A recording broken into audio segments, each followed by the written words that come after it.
Morning. आज का अपना टॉपिक है अर्थशास्त्र की आधुनिक परिभाषाएं या फिर विकास केंद्रित परिभाषाएं। मतलब इकोनॉमिक्स की मॉडर्न डेफिनेशन या डेवलपमेंट फोकस जो करती है वो वाली डेफिनेशन।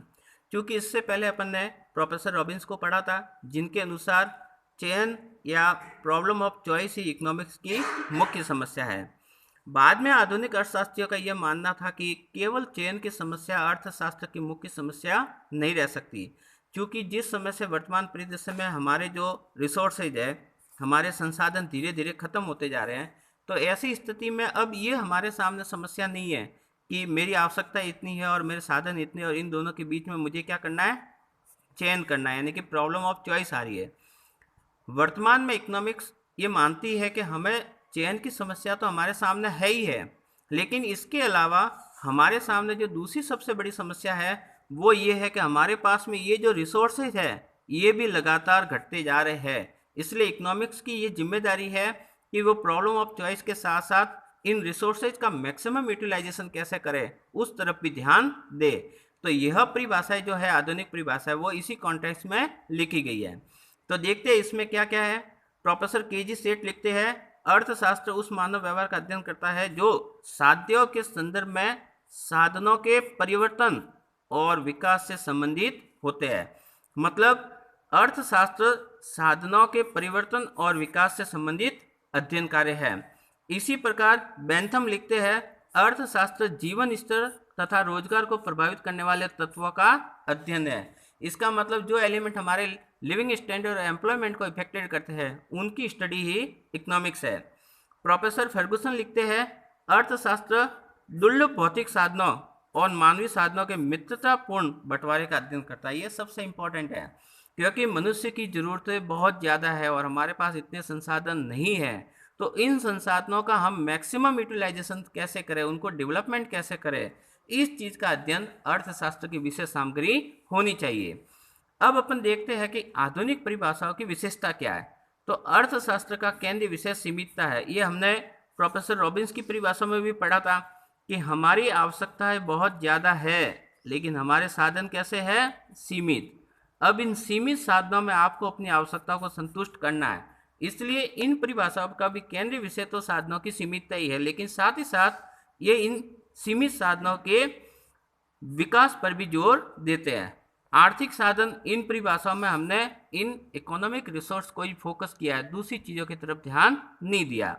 साधनों का कुशलतम बंटवारा, चूँकि हमारे पास में साधन बहुत सीमित है और जो है वो भी लगातार घटते जा रहे हैं, इसलिए इन संसाधनों का बंटवारा समाज में इस तरह से करें ताकि समाज का प्रत्येक वर्ग उससे लाभान्वित हो सके, हर एक वर्ग को उसके बेनिफिट्स मिल सके।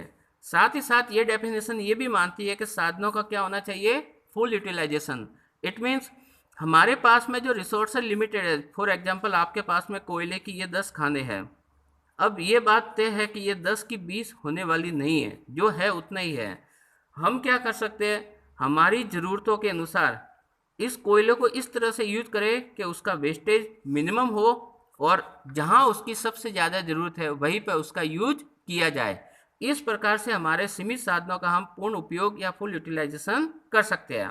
साथ ही साथ यह परिभाषा साधनों में वृद्धि पर भी जोर देती है। जैसे अब मैं इन कोयले की 10 खानों को बढ़ा तो नहीं सकता, लेकिन जहां पर मुझे कोयला जरूरी है मैं उसी जगह कोयले को जलाऊं।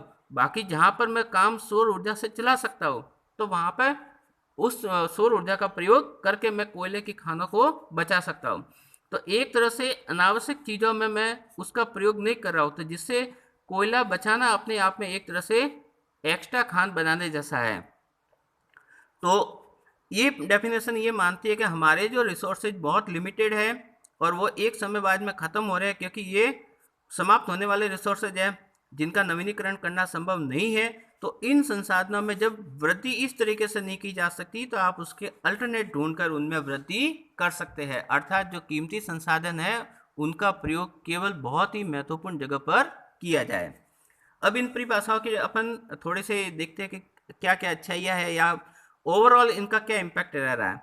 तो जब अपन इनके गुणों की बात करते हैं तो आर्थिक समस्या का वास्तविक विवेचन, ये बात सत्य है इस डेफिनेशन में जो भी हमारी इकोनॉमिक प्रॉब्लम थी उनको अपन ने रियल में एनालिसिस किया है, और वो अपन व्यवहारिक धरातल पर भी देख सकते हैं कि हमारे जो संसाधन है वो जिस गति से खत्म हो रहे हैं उस गति से उनको सही एनालिसिस करने की जरूरत है।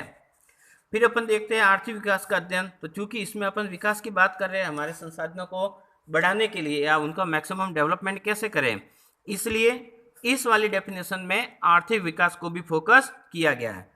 क्योंकि ये हम लगातार आगे प्रोग्रेस करने की बात करते हैं, हम समय के साथ संसाधनों को मैक्सिमम यूटिलाइज करने की बात कर रहे हैं, तो यह एक तरह से डायनेमिक स्टडी है, मतलब प्रायोगिक अध्ययन है, प्रैक्टिकल है, क्योंकि यहाँ पर हम जितनी भी समस्या को डिस्कस कर रहे हैं वो हमारे समाज से सीधे तौर पर जुड़ी हुई है।